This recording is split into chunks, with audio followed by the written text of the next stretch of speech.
The fiddle is an obvious answer for me. I'm passionate about the fiddle, but I have a new passion that just sort of erupted this last year or two, and that's trees. I love trees, and I've been planting a lot of trees. And they've just been cutting down these 100-year-old trees over in Asheville where we live. And for everyone they cut down, I try to plant one. So there's my passion. Nikki's trying to be the first person in Asheville to grow a palm tree successfully. Hey, we're in Zone 8.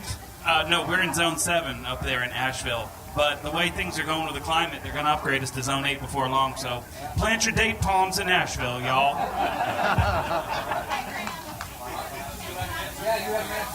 I am passionate about my hot tub.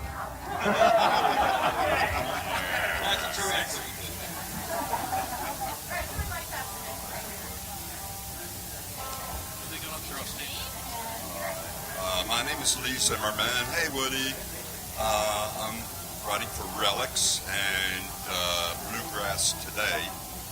And I'm going to take the liberty, because there's like 4 disparate groups here, so I'm going to take the liberty of asking 4 questions.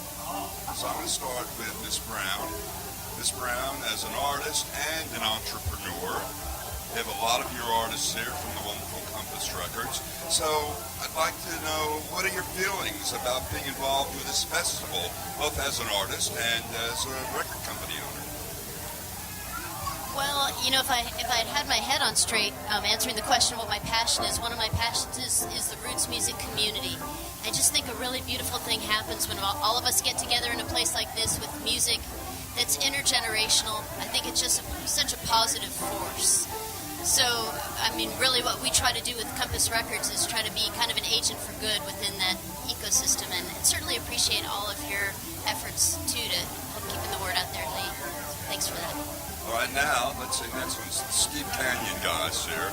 This sort of involves you, Mr. Martin, but... I carry their instruments. Yes, well, very nice.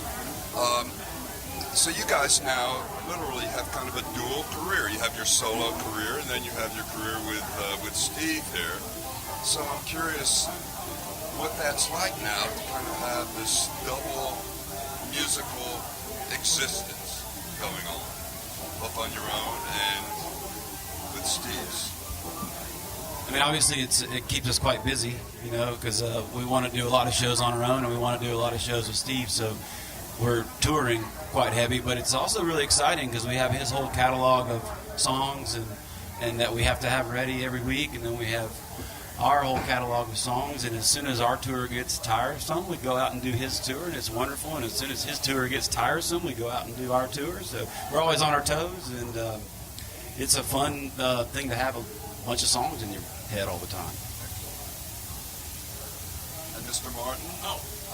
Well, I'll just say, Okay. I mean, I'll tell you what, I'll answer, and then you ask the appropriate question that I just answered, okay?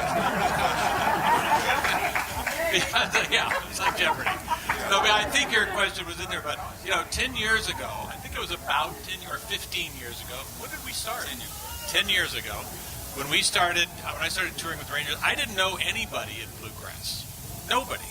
And now, 10 years later, I come here, I go, hey, Sam, hey, Alison, hey, Jens, hey, blah, blah, blah, blah. And I have all these amazingly talented friends that I get to meet on these kind of occasions. And it's really been fun for me. And also, when you go on the road, every time you come home, you meet your wife new again. Hey! And the question was... I am curious, though, how you connected with the Steve Canyon guys. How you guys Complete serendipity. My wife and her family like to vacation in North Carolina, and I went there with them one time when we first started seeing each other, and she said, oh, there's a local bluegrass band here, and I thought, all right, bring them over. And they came over, and they were incredible. And then when I kind of made my first record, completely, just kind of pasted it together and thought this will be fun. Then my agent said, you have to go on the road. I said, what? I said, I haven't been on the road in 30 years.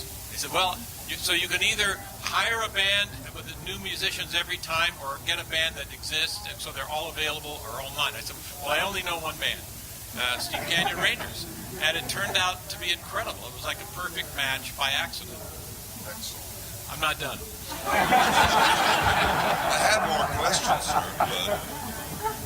And now, Mr. Bush, I am curious if there is a secret competition between you and Jim Lauderdale for the title of hardest working man in show business.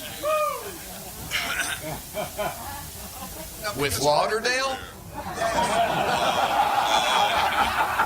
No, there's no competition. Like 17 sets yesterday. Maybe I'm exaggerating, but it was quite a few. And so, how do you find the energy and the motivation to one show? You finish your set, and then you're back up there 10 minutes later with the next band. Well, you sit around all winter saying yes to all your friends. And that's really what happens. Because, I mean, I got to play on 8 sets yesterday. And I don't know if I'll do that again. But no, it all started for me, for instance, first set was with Jack Lawrence. A lot of us used to play with Doc and Merle. And that's where it comes from, because coming here for me is still a connection with Doc and Merle. And I feel them when I'm here, I really do. And so, first set with Jack Lawrence, second with Michael Coleman. Well, we both used to play with Doc, or we all played with Doc. And then Tony Williamson's Mandolin Mandomania.